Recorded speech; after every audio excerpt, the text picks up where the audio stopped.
ko wax ni su fekkee président Bassirou Diomaye Faye dafa soutenir candidature Macky Sall fële ci secrétariat national bu ONU loolu trahison la ci ñi nga xamante ni ñoo di ndaw yi ñàkk seen bakkan fii te ci jamono jooju moom mu nekkoon président de la République doon na loo xamante ni nag moom jàppee na ko ni bis bu ko defee war na ñi nga xam ni ñoo ñàkk seen bakkan. mais absolument te waxuma la sax wor ñàkk seen bakkan mais il aura trahi tout le peuple, surtout rawatina les 54%.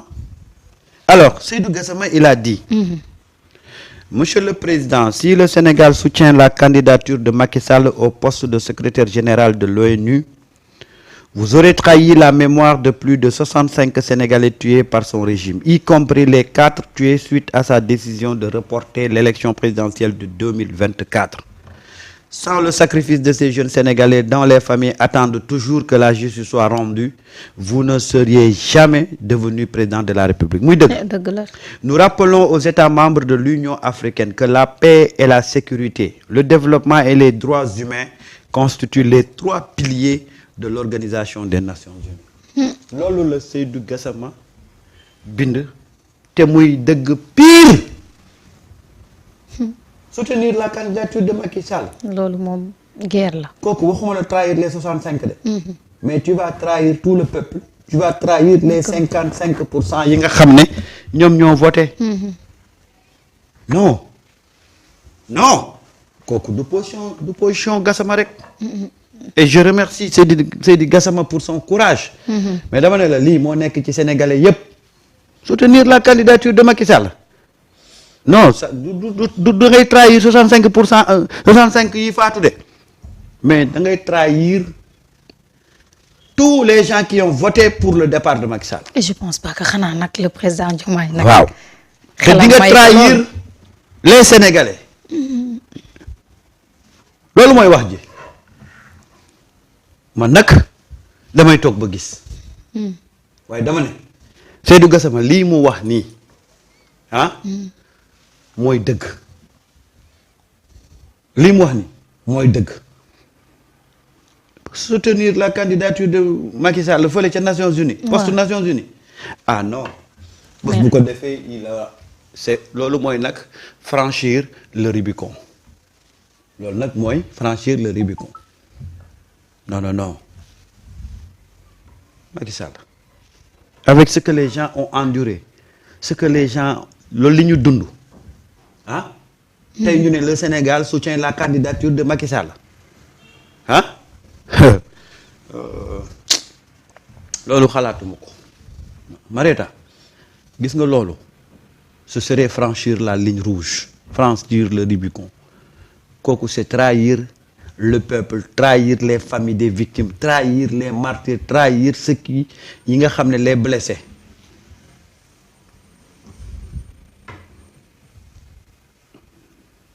c'est ça loolu sañu ko de. te nag gis nga dafa am beneen niveau Marieta. te foofu j'appelle les Sénégalais à une mobilisation générale. muy ban. mooy gis nga Seydou Gassama rappelé na ko ne les 3 piliers yi nga xam ne moom mooy constituer li nga xam ne moom mooy les piliers de l'Organisation des Nations Unies. 3 piliers yi mooy la paix et la sécurité le développement et les droits humains. tey j'appelle les Sénégalais ak fu ñu mënti nekk ñu lancer une pétition def une forte mobilisation pour dire non à la candidature de Macky Sall. mënoo fi rey suñuy doom ba pare bëgg dem. mu ngoog dafa am loo xam ne. fa yomb ci ñun la ñun peuple bi ñun ñoo koy xeex duñ ci xaar keneen lu mu def moom la waaye ñun peuple bi li nga xam ne am nañ ko comme moyen am ko comme arme nañ ko utiliser mooy faisons une pétition faisons une forte mobilisation même bu ko jaree devant le siège des Nations Unies pour dénoncer pour revenir encore sur ce que Macky a fait dans ce pays-là comment tu peux mettre quelqu'un à la tête des Nations Unies ci organe boo xam ne dafay def la promotion des droits humains kooku noonu bi mu fiy jógee y a eu combien de morts y a eu combien de blessés combien de jeunes ont été emprisonnés loolu combat sénégalais yi la mooy organiser une grande mobilisation faire des pétitions loolu ñun la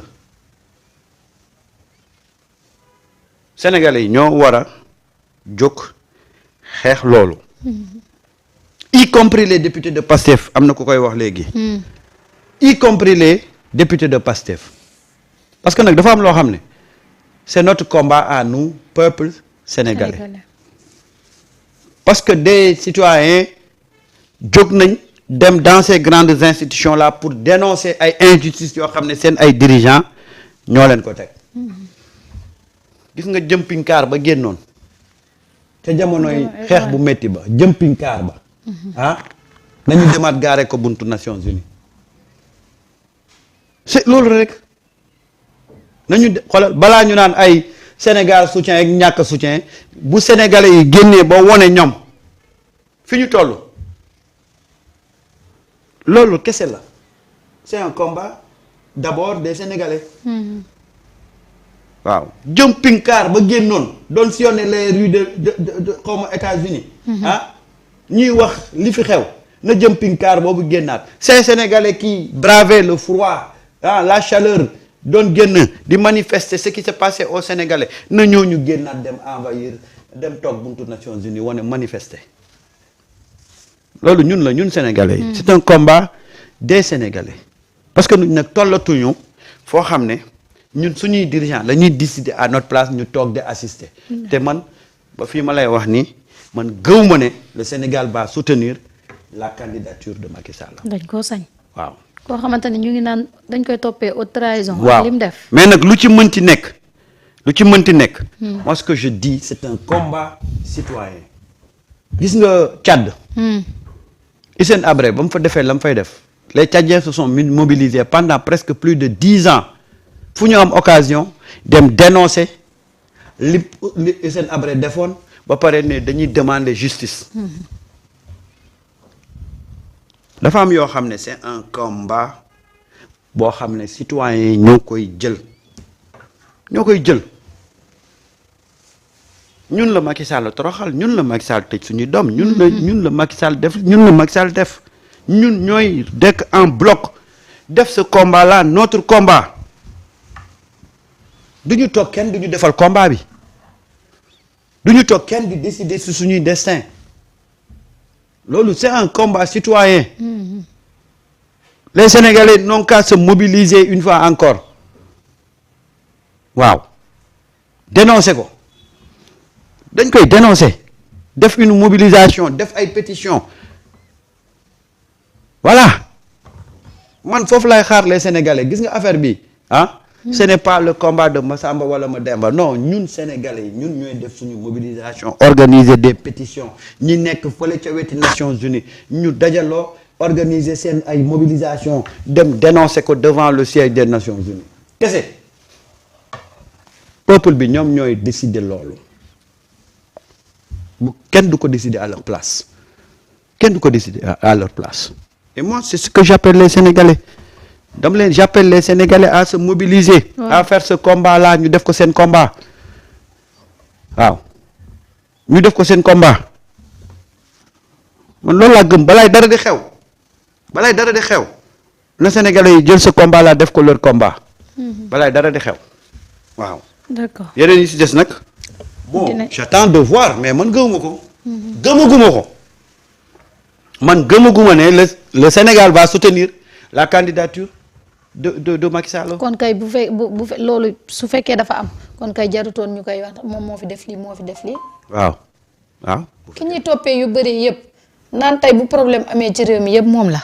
waaw contrat yi ni mu ko négocier. waaw réew mi ni mu ko yoree woon. waaw bambulaa bi fi amoon xale yi dee ndax lan dañoo doon marché pour li nga xamante ni moom mooy report des élections kooku ngay yóbbu fay ONU.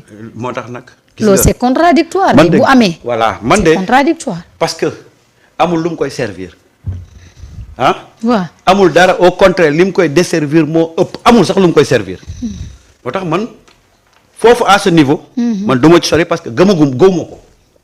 d'accord waaw may nag day màtte wala du màtte. ko jox solo ñun li ñu gëm li nga xam ne mooy suñu combat ñun sénégalais ñoo koy def mooy sonner la mobilisation. Sonner la mobilisation pour que les sénégalais ah xoolal même si le Sénégal ne soutient même pas si le Sénégal ne soutient pas sa candidature mais warul ñu tere sax ñun ñu mobiliser pour dire aux Nations Unies que kii di nekk éventuellement candidat. Voilà ce qu'il a fait dans ce pays-là. Loolu on n'attend même pas la position du Sénégal xaaruñu ci position Sénégal affaire bi on doit pas attendre la position du Sénégal c'est-à-dire que ñun sénégalais yi même bu ko Sénégal soutenirul sax dañu war a dénoncer dem devant les Nations Unies pour dire que kii warul sax nekk candidat. d'accord. kii warul nekk candidat bañ ko naan danañ ko fal ak duñ ko fal warul nekk candidat il doit pas être candidat loolu moom mooy posture bi ma xam ne moom la sénégalais yi war a jël. c'est important. c'est ça man gis nga man ce que je dis. xaaruma ci président xaaruma ci keneen mais li ma ci xaar mooy les sénégalais ñoo war a jóg mobiliser wu. organiser ay pétitions